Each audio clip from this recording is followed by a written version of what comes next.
الله من الشيطان الرجيم بسم الله الرحمن الرحيم ظهر الفساد في البر والبحر بما كسبت أيدي الناس ليذيقهم بعض الذي عملوا لعلهم يرجعون قل سيروا في الأرض فانظروا كيف كان عاقبة الذين من قبل كان أكثرهم مشركين فأقم وجهك للدين القيم من قبل أن يأتي يوم لا مرد له من الله يومئذ يصدعون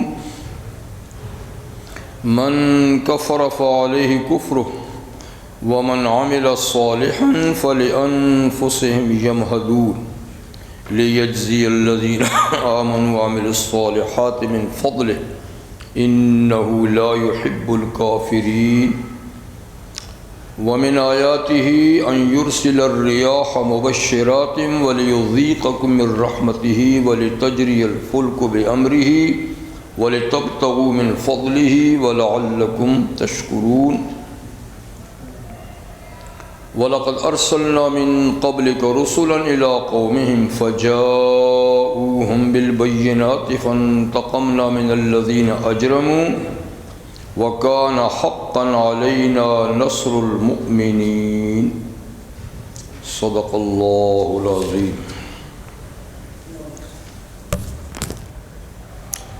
سورۃ الروم کی آیہ نمبر 41 سے 47 تک آیات آپ کے سامنے اس وقت تلاوت کی گئی۔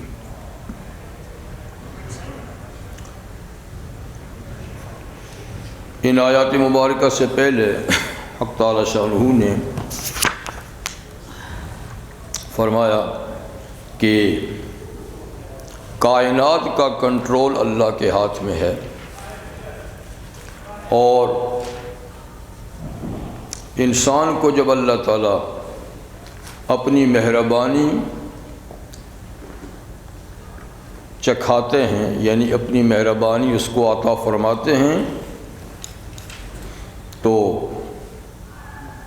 پہلے تو وہ پریشان ہوتا ہے، اللہ کو پکارتا ہے اپنی مشکلات کو دور کرنے میں، اور جب اللہ مشکل دور کرتے ہیں تو پھر وہ شرک کرنے لگتا ہے تاکہ اللہ کی نعمتوں کا یوں انکار کرے، اور اگر ہم اس کو اپنی مہربانی پہلے سے چکھاتے ہیں تو اس پہ اتراتا ہے، تکبر کرتا ہے، کہتا ہے کہ میں تو اس قابل تھا، مجھے یہ چیز ملنی چاہیے تھی۔ لیکن اگر اس کو کوئی بدی اور برائی پہنچتی ہے تو پھر وہ پہنچتی تو اس کے ہاتھوں کی وجہ سے، اپنے عمل سے، لیکن وہ اللہ کی رحمت سے بالکل نا امید ہو جاتا ہے۔ لیکن مومن کی ہر حالت اچھی ہے، وہ تکلیف ہو، مصائب ہوں، صبر کر کے اللہ کی عنایت کو حاصل کرتا ہے، اور اگر اللہ تعالیٰ کی نعمت اس کو ملے تو اللہ کا شکر کر کے اللہ تعالیٰ کی عنایات کا مستحق ہوتا ہے۔ اور یہ بھی فرمایا اللہ تعالیٰ نے پچھلی آیات میں کہ رزق کی تقسیم کا معاملہ اللہ نے اپنے ہاتھ میں لیا ہے، جس کے لیے چاہتا ہے وسیع کر دیتا ہے اور جس کے لیے چاہتا ہے تنگ کر دیتا ہے۔ اور یہ بھی ارشاد فرمایا کہ اللہ نے پیدا کیا ہے تمہیں، روزی بھی تمہیں وہی دیتا ہے، موت بھی تمہیں وہی دے گا، اور دوبارہ زندہ بھی وہی کرے گا، تو تم ہی بتاؤ کہ یہ سارے کام تو اللہ کرتا ہے، اور جن کو تم نے اس کا ساجی اور شریک بنایا ہے ان میں بھی کوئی ایسا ہے جو ان کاموں میں سے کچھ کرے؟ ظاہر بات ہے کہ کوئی کرنے والا نہیں ہے جی۔ لیکن پھر بھی تعجب کی بات ہے کہ کھاتے اللہ کے ہیں، اس کی زمین پہ بستے ہیں، اس کی دی ہوئی زندگی سے لطف اندوز ہوتے ہیں، اور جھکتے اس کی مخلوق کے سامنے ہیں، آرزوئیں اور تمنائیں مخلوق سے رکھتے ہیں، نذرانے مخلوق کو دیتے ہیں، تو یعنی یہ انسان کی کتنی بد نصیبی کی بات ہے۔ بہرحال فرمایا کہ اللہ کی ذات ہر قسم کی شرک سے بلند و بالا ہے، اللہ تعالیٰ کی ذات ہر قسم کی شرک سے بلند و بالا ہے، ان کی یہ باتیں اس تک رسائی کر ہی نہیں سکتی ہیں۔ آج جو آیات تلاوت کی ہیں اسی میں بھی یہی مضمون چل رہا ہے، اور فرماتے ہیں ظہر الفساد فی البر والبحر بما کسبت ایدی الناس، کہ فساد اور بگاڑ ظاہر ہو گیا ہے خشکی میں بھی اور سمندر میں بھی، پانیوں میں بھی فساد اور خشکی میں بھی فساد ظاہر ہو گیا ہے۔ اور کیوں ہوا ہے؟ بما کسبت ایدی الناس، اس میں اللہ کی قدرت کے تحت سب کچھ ہو رہا ہے، لیکن انسانوں کے اعمال کا بھی اس کے اندر بہت بڑا حصہ ہے۔ بما کسبت ایدی الناس، یہ جو بگاڑ پیدا ہوا ہے تو یہ لوگوں کے ہاتھوں کی کمائی سے مراد ان کے اعمال، کیونکہ انسان زیادہ تر کام ہاتھوں سے کرتا ہے نا، تو اس لیے اس کے اعمال کو ہاتھوں کی کمائی قرآن میں کہا جاتا ہے، ورنہ اس سے مراد ہے انسانی اعمال، چاہے وہ دل سے ہوں، آنکھوں سے ہوں، کانوں سے ہوں، پاؤں سے ہوں، جسم کے کسی حصے سے بھی ہوں، وہ اعمال اصل میں بر و بحر میں فساد اور بگاڑ کا سبب ہے۔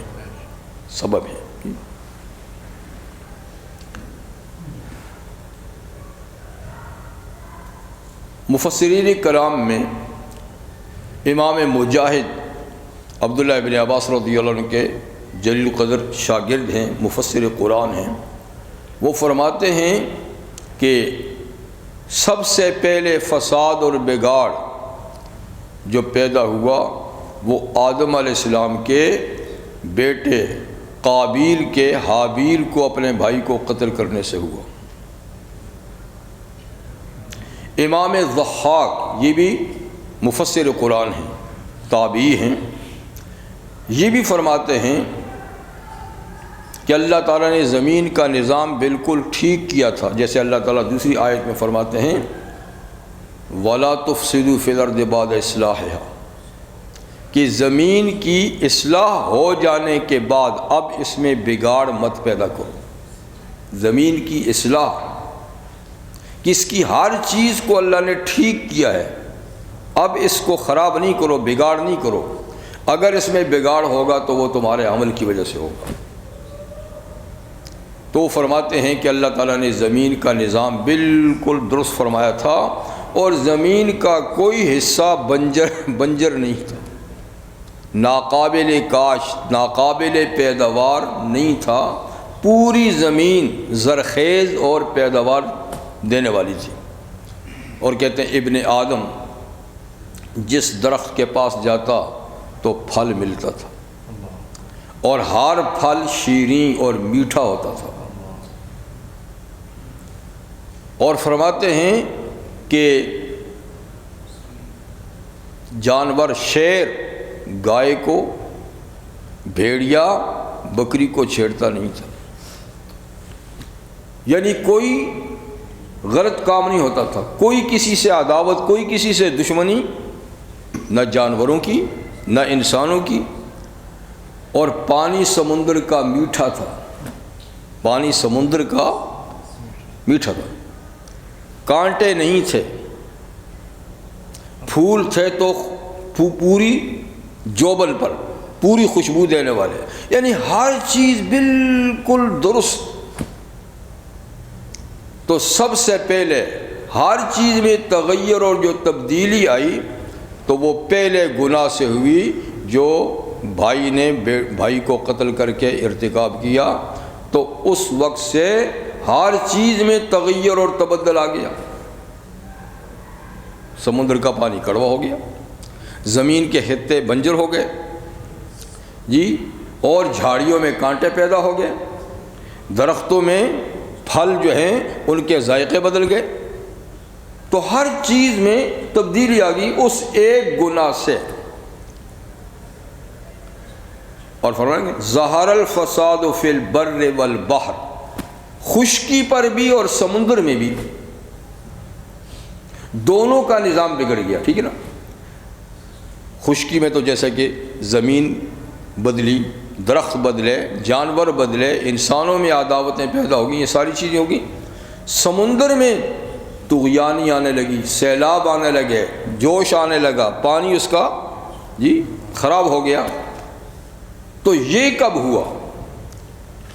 عبداللہ بن عباس رضی اللہ عنہ فرماتے ہیں کہ ایک بادشاہ تھا جلندی، جب اس نے کشتیوں کو غصب کرنا اور چھیننا شروع کر دیا، لوگوں کی کشتیوں کو بیگار میں لینے لگ گیا، چھیننے لگ گیا، تو سمندر میں تغیر آ گیا۔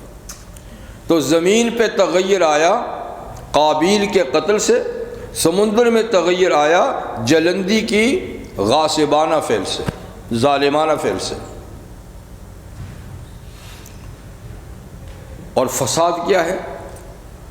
فساد کا معنی ہے بگاڑ، یعنی ہر سسٹم، ہر چیز اپنی جگہ میں نہیں رہی، سب چیزیں تبدیل ہو گئیں۔ اس میں جنگ و جدال بھی آتا ہے فساد میں، اور اس میں قحط سالی بھی آتی ہے، اس میں کثرت اموات بھی آتے ہیں، لڑائیاں اور جھگڑے بھی آتے ہیں۔ جیسے اسی صورت کے شروع میں دو بڑی قوموں کی لڑائیوں کا ذکر ہے کہ ان کی جنگوں کی وجہ سے کتنے گھر مسمار ہوئے، کتنی عورتیں بیوہ ہوئیں، کتنے بچے یتیم ہوئے، اور بر و بحر میں کتنی قتل و غارت گری ہوئی جب وہ آپس میں ٹکرائے۔ اور جب جنگ ہوتی ہے دو قوموں کی، دو ملکوں کی جب جنگ ہوتی ہے تو آپ جانتے ہیں کہ سارا معاملہ درم برم ہو جاتا ہے، فیکٹریاں بند ہو جاتی ہیں، کھیت اجڑ جاتے ہیں، اور ہر چیز کے اندر تغیر اور تبدل آ جاتا ہے، پورا نظام بگڑ جاتا ہے۔ آج بھی دیکھ لیجئے کہ دنیا میں کہیں چین نہیں، کہیں سکون نہیں، کثرت اموات ہے، قتل و غارت گری ہے، جگہ جگہ جنگیں ہیں، اور اب تو پہلے زمانے کی نسبت سے زیادہ فساد ہے۔ وہاں تو تلوار سے قتل کرتے تھے، نیزے سے قتل کرتے تھے، تیر چلاتے تھے، ایک آدمی دو آدمی مرتے تھے۔ اب تو طیارے ایک ایک بم پھینکتے ہیں تو بستیوں کی بستیاں تباہ ہو جاتی ہیں، توپیں گولے پھینکتی ہیں، ٹینک آگ برساتے ہیں، اور پھر ایٹمی ہتھیار ماشاءاللہ کتنی بڑی تباہی کا اسباب پیدا کر دیے ہیں۔ استعمال بھی ہو رہے ہیں، لیکن ابھی جو استعمال نہیں ہو رہے ہیں، اگر وہ بھی استعمال ہونے لگ جائیں گے تو حشر کیا بنے گا دنیا کا۔ تو اللہ فرماتے ہیں فساد ظاہر ہو گیا ہے، اور بگاڑ کے اسباب بھی پیدا کر دیے ہیں۔ اور یہ سب کیوں ہوا؟ بما کسبت ایدی الناس، اس میں بڑا ہاتھ ہے لوگوں کے اعمال کا، معصیت کا، گناہوں کا۔ سب سے بڑا فساد کیا ہے؟ سب سے بڑا فساد کفر ہے۔ آپ دیکھیے دنیا میں کتنا کفر ہے، اس کے مقابلے میں اسلام کتنا ہے۔ سب سے بڑا فساد شرک ہے، آپ دیکھیے شرک کتنا ہے، اس کے مقابلے میں توحید والے کتنے ہیں۔ اور پھر اس کے بعد اور آپ چیزوں کو لے لیجئے، معصیت کتنے گناہ ہو رہے ہیں، کتنے ظلم ہو رہے ہیں، کتنے قتل ہو رہے ہیں، کتنی بے حیائی ہے، کتنے زنا ہیں، کتنے ڈاکے ہیں، کتنی چوریاں ہیں۔ میں کیا کیا چیز گنوں، کون سا گناہ ہے، کون سی معصیت ہے جو نہیں۔ تو اس سے زمین کا نظام نہ بگڑے گا تو کیا ہوگا؟ زمین کا نظام اب نہ موسم پہ بارشیں ہوں گی، نہ زمینوں کی وہ پیداوار ہوگی۔ ابو العالیہ مفسر ہیں، فرماتے ہیں ابن زیاد کی گورنری کے زمانے میں کسی کو ایک بیگ ملا، تھیلا ملا، اس میں گندم کے دانے تھے، اور ایک ایک دانہ کھجور کی گٹھلی جیسا تھا، گندم کا دانہ کھجور کی گٹھلی، اس تھیلے میں ساتھ میں ایک چٹ تھی، لکھا ہوا تھا کہ یہ اس زمانے کی گندم ہے جب زمین پہ فساد ظاہر نہیں ہوا تھا، جب زمین پہ فساد ظاہر نہیں ہوا تھا۔ تو جب فساد ظاہر ہوا تو اب دانے چھوٹے ہو گئے، دانے چھوٹے کیا ہو گئے، اب ان کے ذائقے کو دیکھیے آپ، وہ مٹھاس کہاں ہے؟ پھل شاندار ہیں پر مٹھاس کہاں ہے؟ ہر چیز کا ذائقہ بدل گیا ہے، اس لیے کہ بما کسبت ایدی الناس، لوگوں کے عمل کی وجہ سے۔ تو جب زمین میں معصیت ہوتی ہے، گناہ ہوتا ہے، اللہ کی نافرمانی ہوتی ہے، تو ہر چیز پر اس کا اثر پڑتا ہے، ہر چیز پر اس کا اثر پڑتا ہے۔ اس لیے حدیث میں کہا گیا ہے کہ اگر زمین میں اللہ کے قانون میں سے ایک قانون حد کا نافذ ہو جائے، حد ان سزاؤں کو کہتے ہیں جو ناقابل تبدیل ہیں اور جو اللہ تعالیٰ نے خود مقرر کی ہیں، وہ صرف چند گناہ ہیں کہ جن کی سزا حد ہے، چوری ہے، ڈکیتی ہے، ٹھیک ہے نا، شراب نوشی ہے، اور کسی پر ناجائز الزام لگانا ہے، اور زنا ہے، بس یہی حدود ہے۔ باقی تمام جرائم کی سزائیں اللہ نے،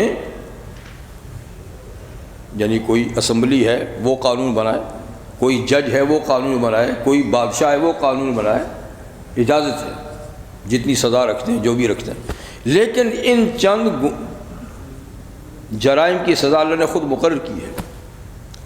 تو حضور نے فرمایا کہ اگر ان میں سے کوئی ایک حد، ایک سزا بھی جاری ہو جائے تو 40 دن بارش برسنے سے زیادہ بہتر ہے۔ 40 دن بارش برسے زمین پر، باغات پر، تو کتنی ہریالی ہوگی، کتنا سبزہ ہوگا۔ ایک اللہ کا قانون نافذ ہو جائے تو یہ 40 دن کی بارش سے زیادہ بہتر ہے، اس لیے کہ ایک سزا جب نافذ ہو جائے گی تو جرائم کم ہو جائیں گے، بشرطے کہ اس جرم کی سزا سر عام دی جائے تاکہ وہ آدمی عبرت کا نشان بنے۔ جب وہ سر عام سزا ہوگی تو لوگ دیکھ کر عبرت حاصل کریں گے، بس گناہ کے قریب نہیں جائیں گے۔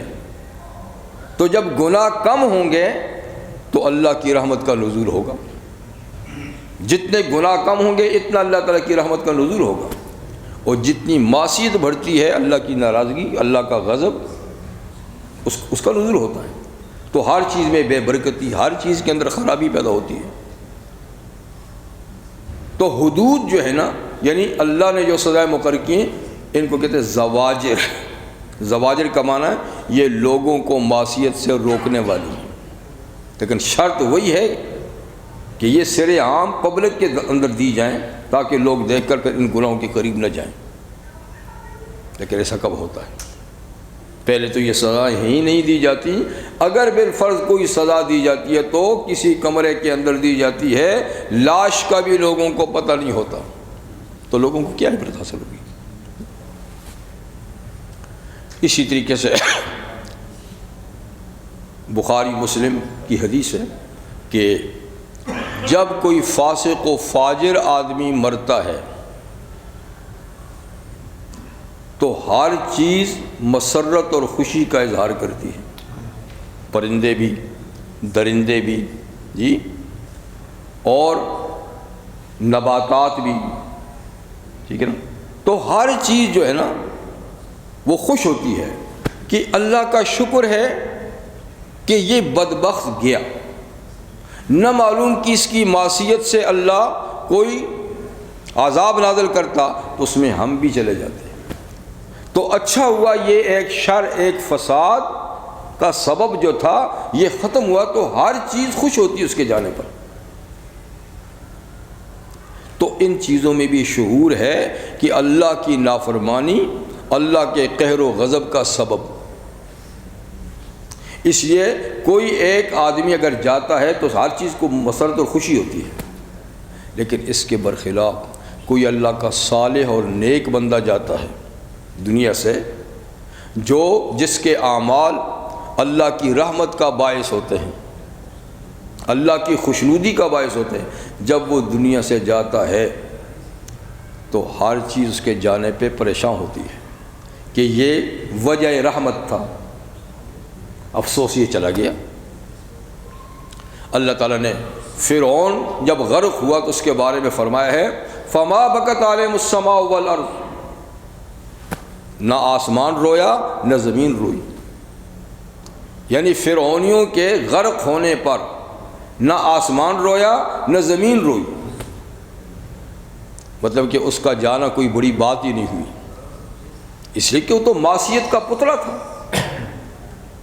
تو بجائے کسی چیز کے رونے کے ہر چیز خوش ہوئی۔ لیکن اس کے برخلاف حدیث میں ہے کہ جب بندہ صالح دنیا سے جاتا ہے تو آسمان کے وہ دروازے روتے ہیں جس سے اس کے نیک اعمال اوپر جایا کرتے تھے، کیونکہ وہ دروازہ بند ہو جاتا ہے نا، اور وہ دروازہ بھی روتا ہے کہ جس سے اس کی روزی نازل ہوتی تھی، روزی کا حکم نازل ہوتا تھا، وہ بھی بند ہو جاتا ہے مرنے کے ساتھ۔ تو اسی طریقے سے جن مقامات پر وہ عبادت کرتا تھا تو وہ مقامات بھی اس کے اوپر صدمے کا اظہار کرتے ہیں۔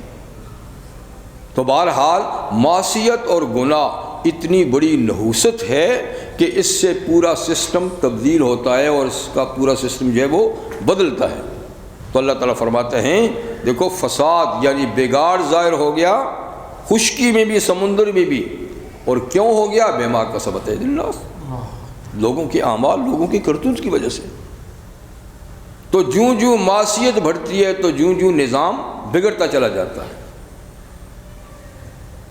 اور اب یہی سلسلہ ہے، معصیت بڑھتی چلی جا رہی ہے اور نیکیوں پہ قدغن ہے، اس پر رکاوٹ ہے، معصیت کے دروازے چاروں طرف سے کھلے ہوئے ہیں، تو پھر اللہ تعالیٰ کا غصہ اور غضب کیوں نہ ہوگا اور یہ سارا نظام خراب کیوں نہیں ہوگا؟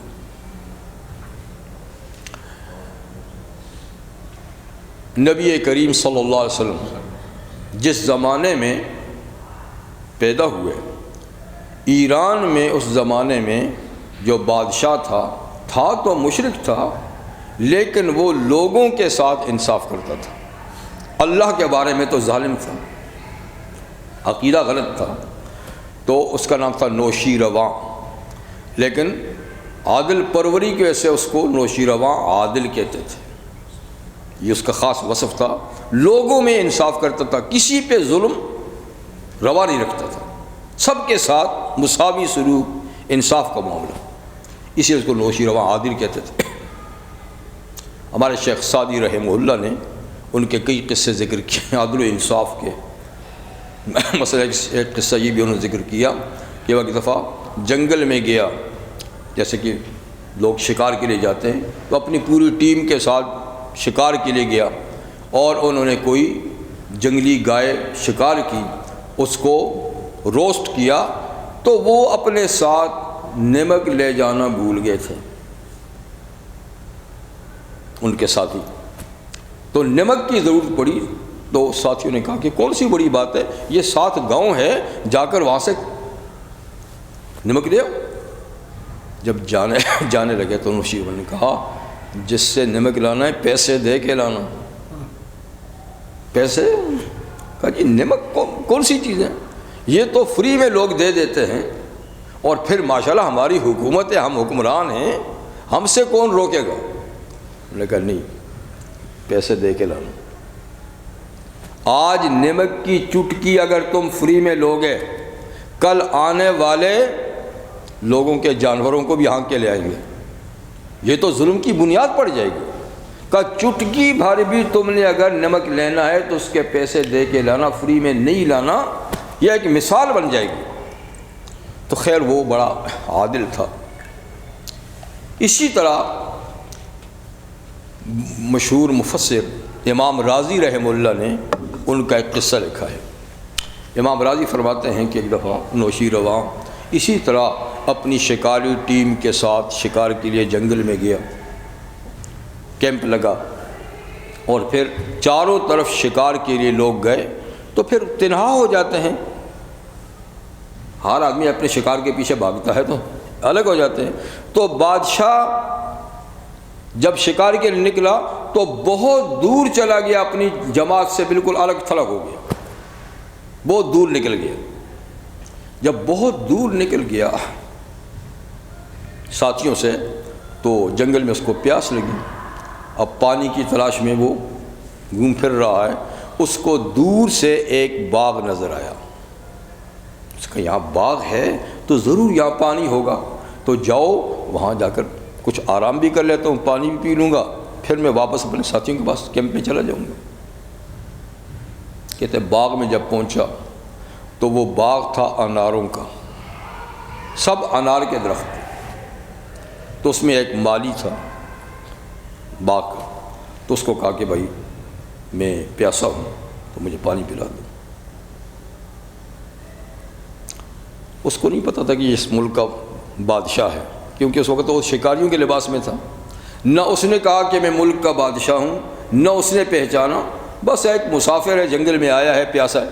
تو اس نے ویسے پیشکش کر دی کہ آپ پانی پئیں گے یا کسی پھل کا جوس آپ کو پلاؤں؟ اس نے کہا جوس پلا تو تیری مہربانی ہے، مجھے تو پانی ہی دیتا تو بڑی بات ہے، تو جوس دیتا ہے تو کون انکار کرتا ہے، پلا دے۔ تو وہ لڑکا گیا، اس نے ایک انار کا دانہ توڑ کے لایا، اس کے سامنے اس کے دانے نکالے، اس کا جوس نکال کے اس کو گلاس میں دیا، پیا تو پی کر وہ حیران ہو گیا کہ اتنا شیریں اور اتنا میٹھا انار کا جوس میں نے آج تک نہیں پیا۔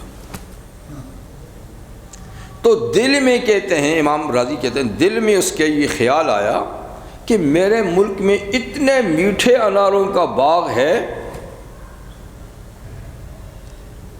اور میں بادشاہ ہوں ملک کا، تو یہ تو میں ہتھیا لوں گا، اس پہ تو میں قبضہ، یہ خیال ہے، منہ سے کچھ نہیں کہا، عملی تو خیال ہی آیا کہ میرے ملک میں اتنا میٹھا اناروں کا باغ ہے تو میں تو ملک کا بادشاہ ہوں، تو یہ اس کو تو میں، لیکن خیال تھا، اور خیال اس نے اپنی جگہ میں رکھا، اظہار نہیں کیا۔ پھر اس کو لڑکے کو کہا کہ بھائی اب میں جاتا ہوں تو ایک گلاس اور پلا دے، جاتے جاتے پی لوں۔ وہ گیا، اسی درخت سے انار توڑ کے لایا، اس کے سامنے کھولا، دانے نکالے، جوس نکالا، اس کو دیا، پیا تو ذائقہ بدلا ہوا تھا، پہلے جیسا میٹھا نہیں تھا۔ اس نے کہا کہ یہ انار کہاں سے لایا ہے؟ اس نے کہا جی اسی درخت سے لایا ہوں جس سے پہلے لایا تھا۔ کہا اس کا تو وہ ذائقہ نہیں ہے، پہلے کا جو شاندار ذائقہ تھا وہ تو اس کا نہیں ہے۔ وہ لڑکا بڑا سمجھدار تھا، مالی، اس نے کہا ہو سکتا ہے کہ ہمارے بادشاہ کی نیت میں خلل پیدا ہو گیا ہو، میں تو اس باغ کا پتہ نہیں کب سے مالی ہوں، رکھوالا ہوں، اور سب باغ کے پھل جو ہیں یکساں ذائقہ رکھتے ہیں، یہ آپ پہلی دفعہ کہتے ہیں کہ یہ پہلے کی طرح نہیں، تو لگتا ہے کہ ہمارے بادشاہ کی نیت میں فتور پیدا ہو گیا۔ بادشاہ تو خود بیٹھا ہے، اس نے فوراً دل میں توبہ کر لی کہ میری 1000 بار توبہ ہے اس باغ کو لینے سے، کہ میرے صرف ارادے سے اس کے ذائقے بدلے ہیں، جی تو میری 1000 بار توبہ ہے جی۔ اس نے کہا اچھا بھائی ٹھیک ہے، لیکن چلو میں اب جاتا ہوں، تو اس نے تو میرا ذائقہ خراب کر دیا ہے، ایک اور جوس پلا دو تو پھر میں جاؤں۔ اب کہتا ہے پھر لڑکا گیا، اسی درخت سے لے کر آیا اور اس کو نکال کے پلایا، پہلے سے بھی شاندار جوس۔ تو اس نے پھر پوچھا بھائی یہ کہاں؟ اس نے کہا اسی درخت سے تو لایا ہوں۔ کہا یہ تو پہلے سے بھی زیادہ شاندار ہے۔ اس نے کہا شاید ہمارے بادشاہ کی نیت بدل گئی ہو،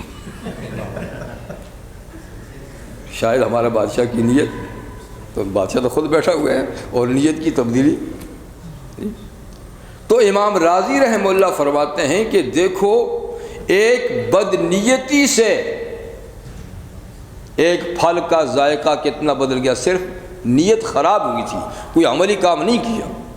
اور جب آدمی عملی کام بھی کر لیتا ہے ظلم کا تو پھر بات کہاں سے کہاں پہنچ جاتی ہے۔ تو یہ حقیقت ہے۔ صحیح احادیث میں ہے کہ جب حضرت عیسیٰ علیہ السلام دنیا میں دوبارہ تشریف لائیں گے اور اس امت کے رہنما ہوں گے، اس امت کے ہمارے رہنما ہوں گے، ان سے پہلے امام مہدی ہوں گے، ان کی موجودگی میں عیسیٰ علیہ السلام آئیں گے تو وہ چارج ان کو دے دیں گے، تو وہ ہمارے رہنما ہوں گے۔ تو حضرت عیسیٰ علیہ السلام دجال کو قتل کریں گے، دجال قتل ہوگا، یہودیوں کا خاتمہ ہو جائے گا، عیسائی سب اسلام میں آ جائیں گے اور پورے ملک سے کفر ختم ہو جائے گا، صرف اسلام ہوگا۔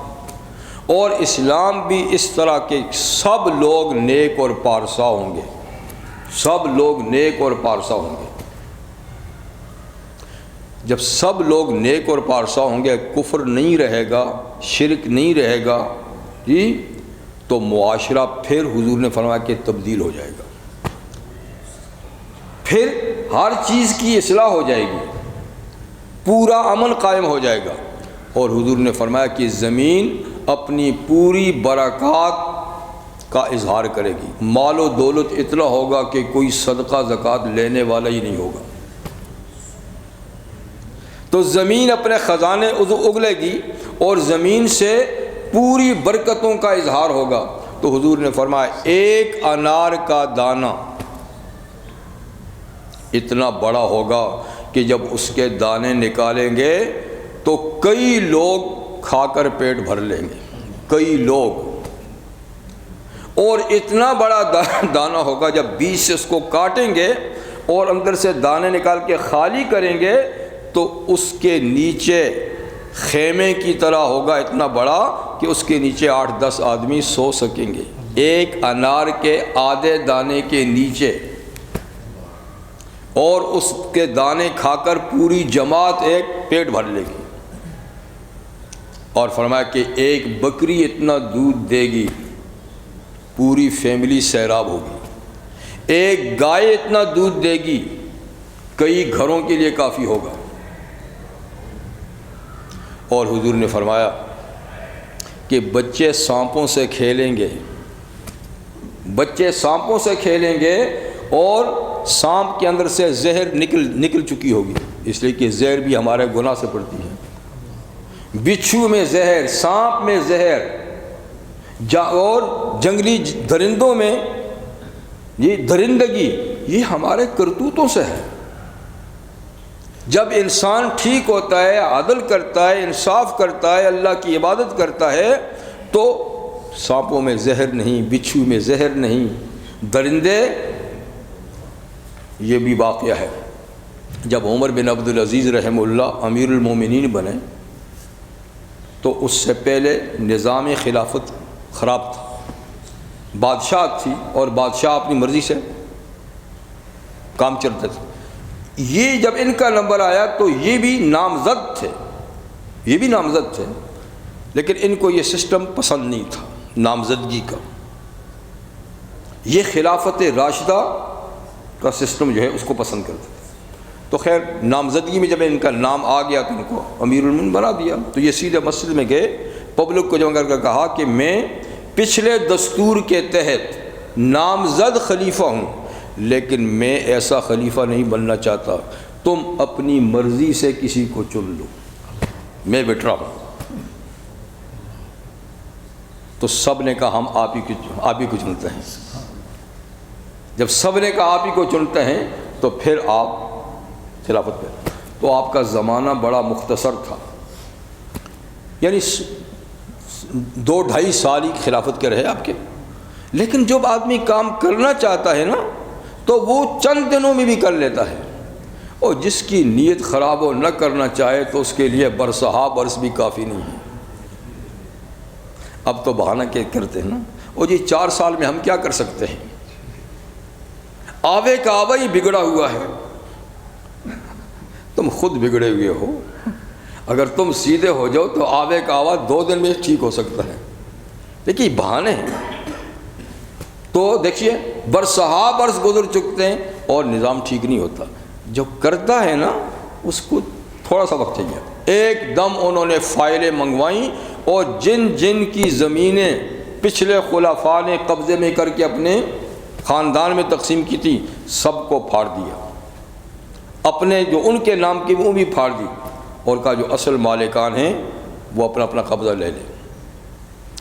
تو بہرحال وہ لوگ جنہوں نے بڑے مزے اڑائے تھے پچھلی خلافت میں وہ بڑے پریشان ہوئے، لیکن کہ تم پریشان ہو لیکن میں تو وہی کروں گا جو اللہ اور اللہ کے رسول کی منشا ہے. تو 2.5 سالوں میں پورا نظام خلافت راشدہ کے مطابق نے کر لیا. انہی کے زمانے کی ایک بات ہے کہ جس دن حضرت عمر بن عبدالعزیز کا انتقال ہوا تو جنگل میں ایک چرواہا بکریاں چرا رہا تھا، بھیڑ بکریاں. اچانک اسی وقت ایک بھیڑیا نے اس کی بکری پہ حملہ کر دیا. اس کی بکری میں جنگل میں ایک بھیڑیا نے حملہ کر دیا. اس نے کہا لگتا ہے کہ وہ عادل امیر المومنین دنیا سے چلا گیا ہے. اس لیے کہ جب سے اس نے اقتدار سنبھالا تھا یہ درندے تو میری بکریوں میں گھومتے پھرتے تھے، کسی نے ذرا بھی کسی کو نہیں چھیڑا. آج جو اس نے حملہ کیا معلوم ہوا کہ وہ امیر المومنین جو عادل تھا وہ دنیا سے رخصت ہو گیا ہے. اور واقعی بعد میں جب شہر میں گیا جب پتہ لگایا تو ٹھیک جس وقت عمر بن عبدالعزیز کی روح نکلی اسی وقت اس درندے نے اس کی بکری پہ حملہ کیا. تو جب دنیا میں عدل و انصاف ہو تو جانور درندے بھی نہیں چھیڑتے، اس لیے کہ ہر چیز میں امن آ جاتا ہے. اور جب معصیت اور ظلم ہوتا ہے تو ہر چیز میں فساد پیدا ہوتا ہے، بگاڑ پیدا ہوتی ہے. تو حق تعالی شان فرماتے ہیں ظہر الفساد فی البر والبحر. جی سمندر میں بھی طغیانیاں ہیں، سیلاب ہیں جی، اور خشکی پہ دیکھو تو وہاں بھی دنگا فساد ہے. یہ لوگوں کے عمل کی وجہ سے لیذیقہم بعض الذی عملوا، تاکہ اللہ ان کو چکھائے مزہ بعض ان کے اعمال کا. تو ان کے اعمال سے یہ جو بگاڑ پیدا ہوتی ہے، قحط پیدا ہوتا ہے، سیلاب آتے ہیں، زلزلے آتے ہیں، قتل و غارت گری ہوتی ہے، بد امنی ہوتی ہے، جو بھی ہے، فرمایا کہ یہ ان کے عمل کا ہم کچھ تھوڑی سی سزا ان کو چکھاتے ہیں. یہ تھوڑی سی ہے لعلہم یرجعون، تاکہ یہ اپنے برے کرتوتوں سے واپس لوٹے. یہ سبق سکھانے کے لیے ہے، لیکن سیکھے کون؟ ہم تو سمجھتے ہیں کہ یہ تو پرانے زمانے سے یہ چیزیں چلی آ رہی ہیں، زلزلے بھی ہوتے رہتے ہیں، سیلاب بھی آتے رہتے ہیں، یہ بھی ہوتا ہے وہ بھی ہوتا ہے. ہم یہ تو نہیں سمجھتے کہ ہمارے اعمال کی وجہ سے لہٰذا ہمیں یہ برے عمل چھوڑنے چاہیے. لیکن اللہ فرماتے ہیں ہم اس لیے یہ تازیانہ برساتے ہیں تاکہ یہ لوگ اپنے غلط رستے سے پلٹے، سیدھے رستے کی طرف آئیں. لعلہم یرجعون. مصائب دیکھیے نیک لوگوں پہ بھی آتے ہیں، بلکہ آپ دیکھیں تو نیک لوگوں پر زیادہ مصائب آتے ہیں، کیونکہ پیغمبر کریم نے فرمایا کہ اشد البلاء الانبیاء ثم الامثل فالامثل، سب سے زیادہ مصائب اور امتحان اور آزمائش نبیوں پہ آتی ہے، اور پھر جتنے لوگ نیکی میں نبی کے قریب ہوں گے اتنی آزمائش اس میں بھی آئے گی. تو ایک آزمائش تو وہ ہے بیماریاں بھی رکھیں، حضرت ایوب کیسے بیمار ہوئے جی. اور دشمنی دیکھیے فرعون کی موسیٰ علیہ السلام کی کیسی دشمنی، نبی کریم علیہ السلام کے ساتھ قریش مکہ کی کیسی دشمنی، کتنا ستایا.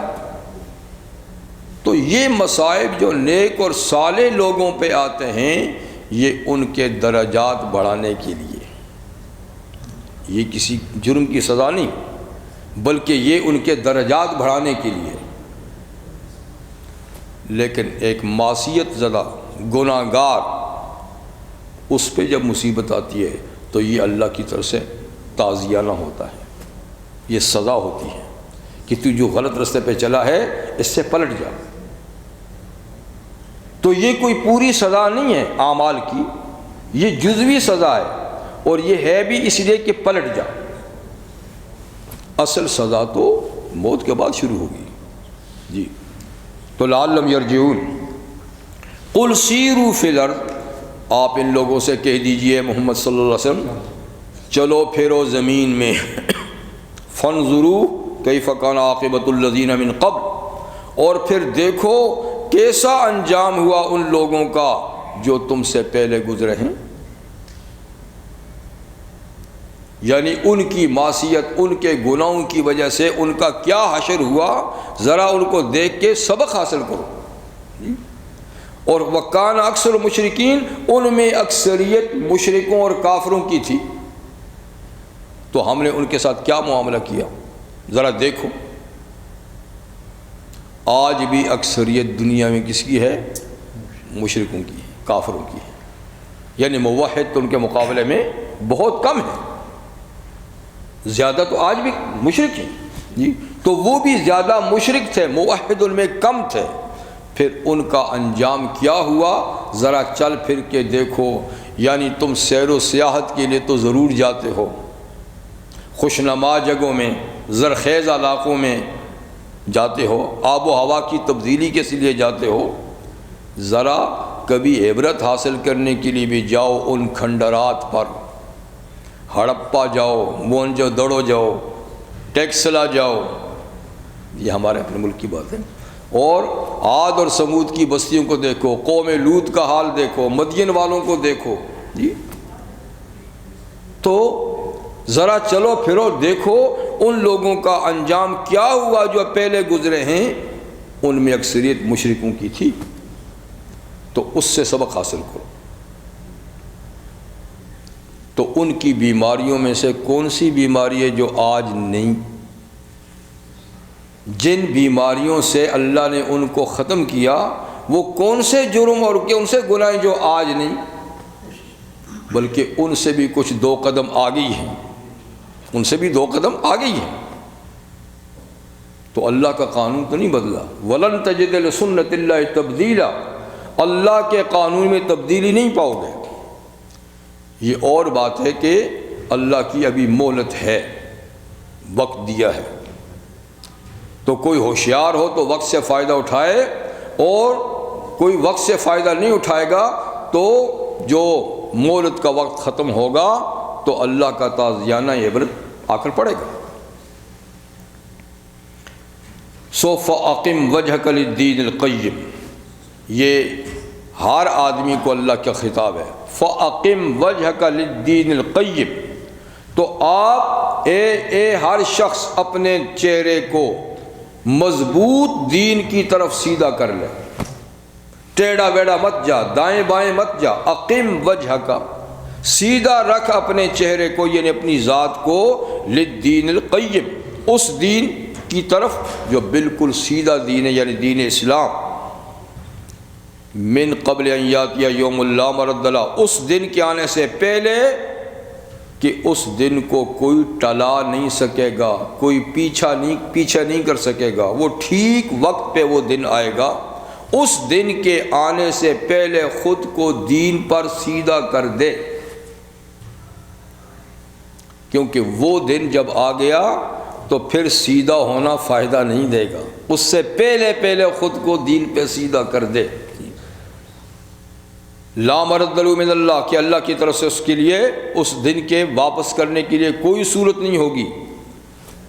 یومئذ یصدعون، اور جب وہ دن آئے گا یعنی قیامت کا دن، تو اس دن لوگوں کو الگ الگ کر دیا جائے گا، گروپوں میں تقسیم کر دیا جائے گا۔ آج کی طرح سارے مکس نہیں ہوں گے، مومن، کافر، عیسائی، یہودی، ہندو، سب ملے ہوئے رہتے ہیں، اڑوس پڑوس میں رہتے ہیں، کوئی جان پہچان ہی نہیں جی۔ تو اس طرح نہیں ہوں گے، اس دن یصدعون، سب الگ الگ گروپوں میں ہوں گے، چوروں کا الگ گروپ ہوگا، ڈاکوؤں کا الگ ہوگا، زانیوں کا الگ ہوگا، غاصبوں کا الگ ہوگا، قاتلوں کا الگ ہوگا، جی اس طرف نمازیوں کا الگ ہوگا، جو زیادہ روزہ رکھتے ہیں ان کا الگ ہوگا، جو جہاد کرتے ہیں ان کا الگ ہوگا، جو زیادہ صدقات دیتے ہیں ان کا الگ ہوگا۔ تو نیکوں کی بھی مختلف گروپ ہوں گے عمل کے لحاظ سے، بروں کے بھی مختلف گروپ ہوں گے عمل کے لحاظ سے۔ یصدعون من کفر فعلیہ کفر، جس نے دنیا میں کفران نعمت کیا، کافر بنا، تو اسی پہ وبال پڑے گا اس کے کفر کا، دوسرا نہیں پکڑا جائے گا۔ اس لیے کہ جب انسان بالغ ہو جاتا ہے تو وہ اپنے اعمال کا خود ذمہ دار ہے، اس کے لیے دوسرا نہیں پکڑا جائے گا۔ اس لیے کہ اللہ تعالیٰ نے عقل دی ہے، شعور دیا ہے، سمجھ دی ہے، تو کیوں نہ سمجھ بنتے ہو؟ تو جس نے کفر کیا تو اس پہ وبال پڑے گا کفر کا۔ ومن عمل صالحا، اور جس نے نیک کام کیے، فلانفسہم یمہدون، تو وہ اپنی جان کے لیے تیاری کر رہے ہیں، اس کا فائدہ ان کو ملے گا۔ تو وہ اپنے لیے کر رہے ہیں، اس کا فائدہ ان کو ملے گا، جی۔ تو وہ دن لازمی آئے گا، تو کیوں آئے گا؟ لیجزی الذین آمنوا وعملوا الصالحات من فضل، تاکہ اللہ تعالیٰ بدلہ دے ان لوگوں کو جو دنیا میں اللہ پر یقین لاتے ہیں اور انہوں نے نیک اعمال بھی کیے، تاکہ اللہ ان کو بدلہ دے اپنے فضل سے۔ فضل اس لیے کہا کہ انسان اپنے عمل سے وہ بدلہ پانے کے لائق نہیں ہے۔ ہمارے عمل ہی کیسے ہیں، کتنے ہیں اور کیسے ہیں، اور جو بدلہ ملے گا اس کا تو ہم تصور بھی نہیں کر سکتے۔ اس لیے جو بھی بدلہ ملے گا وہ اللہ کے فضل سے ملے گا، اللہ کا فضل سے ملے گا۔ انسان کہتا ہے میں نے اتنی نمازیں پڑھ لیں، اتنے روزے رکھ لیے، جی آپ کے اتنی نمازیں، اتنے، یہ تو سب محدود ہیں۔ زندگی کے چند برسوں میں آپ نے کچھ کیے، اور ان میں آپ کا خشوع خضوع بھی کیسا تھا اللہ جانتا ہے، جی۔ تو اگر بات اتنی ہو تو پھر اتنے ہی دن آپ کو باغ بہار میں بھیجا جائے، پھر واپس نکال دیا جائے۔ لیکن چند دن کی عبادت آپ کو ابد الآباد تک جو جنت میں پہنچائے گی، تو خدا کا فضل ہوگا۔ وہ ایک مشہور واقعہ ہے، لیکن پھر دیر ہو جائے گی، پھر سنا دیں گے، چلیے سنائے بھی ہوگا کبھی، لیکن آپ بھول گئے ہوں گے، پھر سنا دیں گے۔ تو اِنَّهُ لَا يُحِبُّ الْكَافِرِينَ، بے شک اللہ تعالیٰ کافروں کو پسند نہیں کرتا۔ تو اللہ ایمانداروں کو، نیک عمل کرنے والوں کو اپنے فضل سے بدلہ دے گا، پر وہ کافروں کو پسند نہیں کرتا۔ اب سوال یہ پیدا ہوتا ہے کہ یہاں تو مزے وہی اڑاتے ہیں جن کو اللہ پسند نہیں کرتا، اور وہ کہتے بھی یہ ہیں کہ یہاں ہم مزے اڑاتے ہیں تو آگے بھی ہم ہی اڑائیں گے۔ لیکن بہرحال یہ کوئی اللہ کی رضا کی نشانی نہیں ہے۔ یہ یہاں اقتدار دینا، یہاں دولت دینا، یہاں خوشحالی دینا، زمین کا اقتدار دینا، ایک تو یہ کہ یہ کوئی دوامی تو نہیں، ہمیشہ کی تو نہیں ہے نا، وقتی ہے نا، اور دوسرا یہ کہ یہ اسی دنیا تک ہے، اور یہاں سے جائیں گے تو لا یحب الکافرین۔ اس دنیا کا قانون یہی ہے کہ اللہ ہر نیک و بد کو اپنی مادی نعمتوں سے نوازتے ہیں، ٹھیک ہے نا، ہر نیک ہے، بد ہے، دوست ہے، دشمن ہے، اللہ اس دنیا کی مادی نعمتیں سب کو دیتے ہیں۔ اس لیے یہاں کی مادی نعمتیں ملنا یہ اللہ کی رضامندی کی کوئی نشانی نہیں، یہ تو مومن کافر سب کو مل رہی ہے۔ تو اللہ کی رضامندی کی نشانی کیا ہے؟ وہ جو اللہ نے اپنی کتاب میں فرمائی ہے، جی، کہ وَلَا يَرْضَى لِعِبَادِ الْكُفْرِ، اللہ اپنے بندوں کے کفر پہ راضی نہیں۔ اِن تَشْكُرُوا يَرْضَوْا لَكُمْ، اگر تم شکر بجا کے لاؤ گے، شکر کرو گے تو اللہ تم سے راضی ہوگا۔ وَإِن تَكْفُرُوا، کفر کرو گے تو وَلَا يَرْضَى لِعِبَادِ، اللہ اپنے بندوں کے کفر پہ راضی نہیں۔ راضی نہ ہو کر بھی اللہ مادی نعمتیں دیتا ہے، اس لیے کہ یہ عارضی اور وقتی ہیں، تھوڑے وقت کی بات ہے، متاع قلیل، متاع قلیل، یہ تھوڑے وقت کا فائدہ ہے، تو یہ کوئی دلیل نہیں ہے۔ تو بس اتنی ہی کر لیتے ہیں انشاءاللہ، سبا بج گئے۔ سبحانک اللہم وبحمدک، اشہد ان لا الہ الا اللہ، استغفرک واتوب الیک۔ وہ اس پہ سنا رہا ہوں کہ جنت کی نعمتیں اللہ کے فضل سے ملیں گی، ٹھیک ہے نا؟ یعنی جنت میں داخلہ تو ایمان کی بنیاد پہ ہے، لیکن آگے جو ابد الآباد تک نعمتیں وہ اللہ کے فضل پر ہیں، وہ انسان کے عمل کی بات نہیں ہے۔ نبی کریم صلی اللہ علیہ وسلم نے فرمایا، بنی اسرائیل کا ایک آدمی، پچھلی امتوں کا ایک آدمی تھا، نیک آدمی تھا، اس نے سوچا کہ میں بیوی بچہ رکھتا ہوں، مال و دولت ہے، تو اللہ کی عبادت تو کرتا ہوں لیکن ان میں بھی تو الجھتا رہتا ہوں، تو میں جتنی عبادت کرنا چاہتا ہوں وہ نہیں کر پاتا، تو میں چاہتا ہوں کہ فل ٹائم اللہ کی عبادت کروں بس۔ تو اس کے لیے اس نے سب کچھ کو چھوڑا، بیوی بچے مال دولت ساری چیزوں کو چھوڑا۔ اللہ نے ایسی عبادت مقرر تو نہیں کی اور ہماری شریعت میں تو جائز بھی نہیں ہے، لیکن ان کو اجازت تھی، کوئی اپنی مرضی سے اس طرح کرتا ہے تو کرے، اللہ نے فرض نہیں کیا تھا۔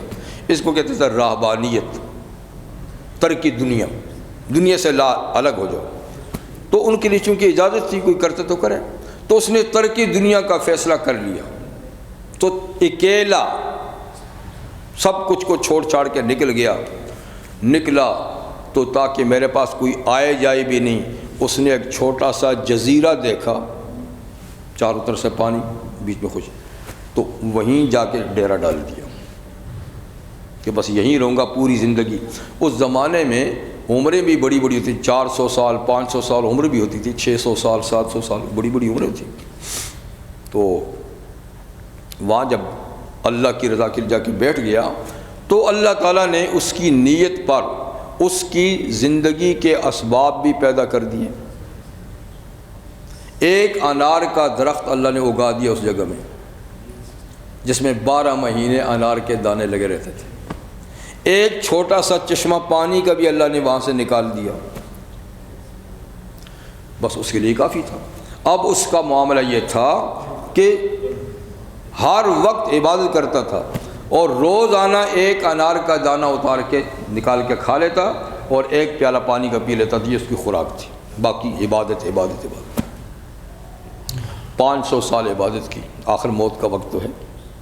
اس نے دعا کی کہ یا اللہ جب میری موت آئے تو سجدے کی حالت میں آئے، تاکہ میں قیامت کے دن اٹھوں تو سجدے میں اٹھوں، یہ سارا زمانہ میرا سجدے میں گزرے۔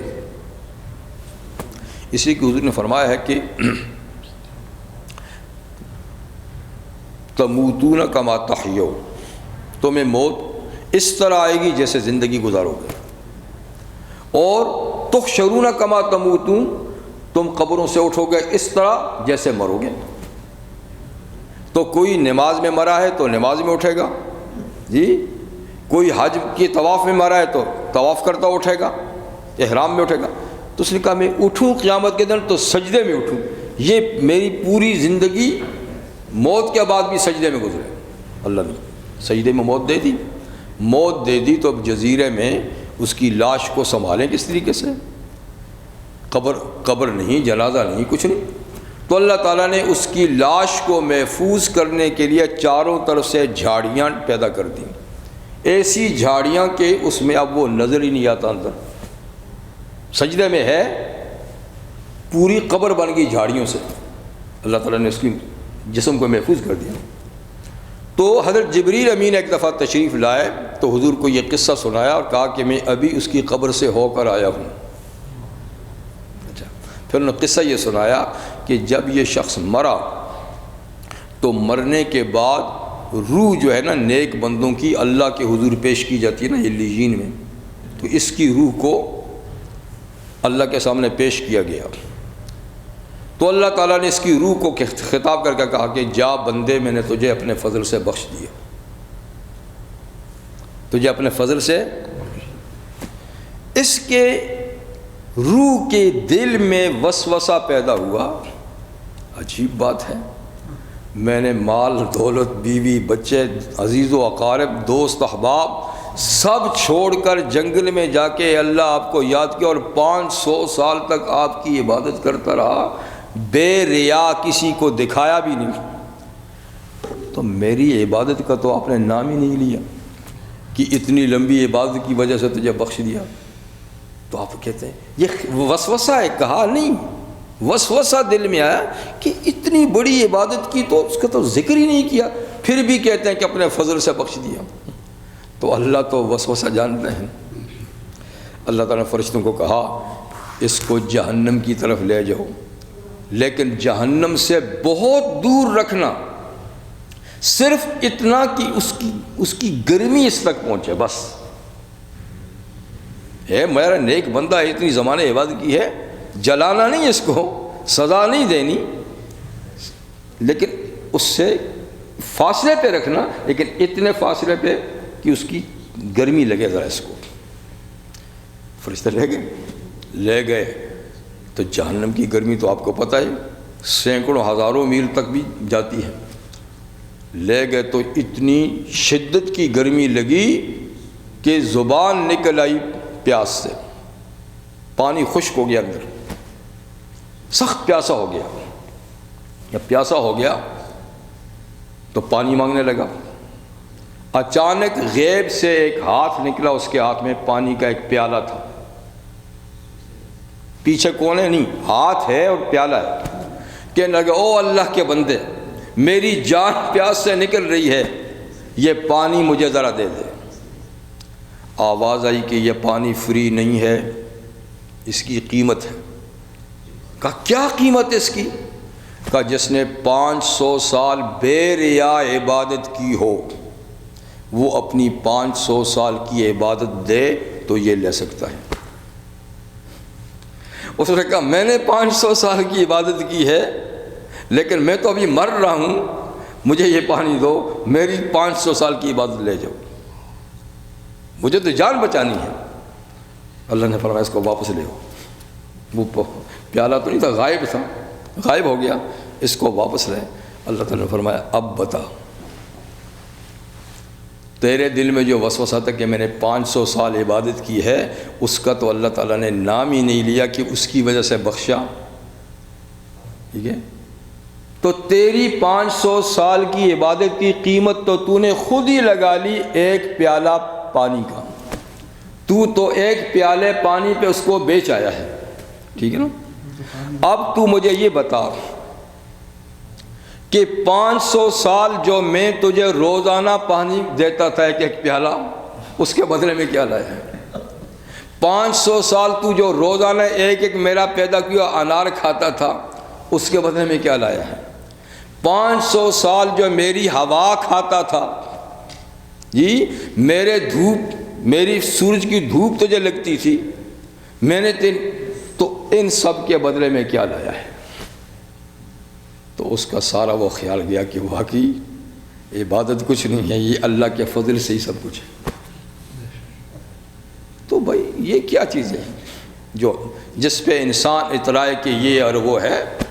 یہ تو اللہ کی ایک نعمت کا بدلہ بھی نہیں ہے. چہ جائے کہ ہم سر سے پاؤں تک اللہ کی نعمتوں میں ڈوبے ہوئے ہیں، انہی میں سے کسی ایک نعمت کا حساب لیا تو کیا رہے گا؟ اور اللہ فرماتا ہے میں حساب دلوں گا. ثم لتسألن یومئذ عن النعیم، قیامت کے دن میں ان نعمتوں کے بارے میں پوچھوں گا. تو یہ تو سب کچھ یوں چلا جائے گا، تو وہاں تو فضل ہی ہے نا، پھر اور کیا رہا؟ ساتھی فرما رہے تھے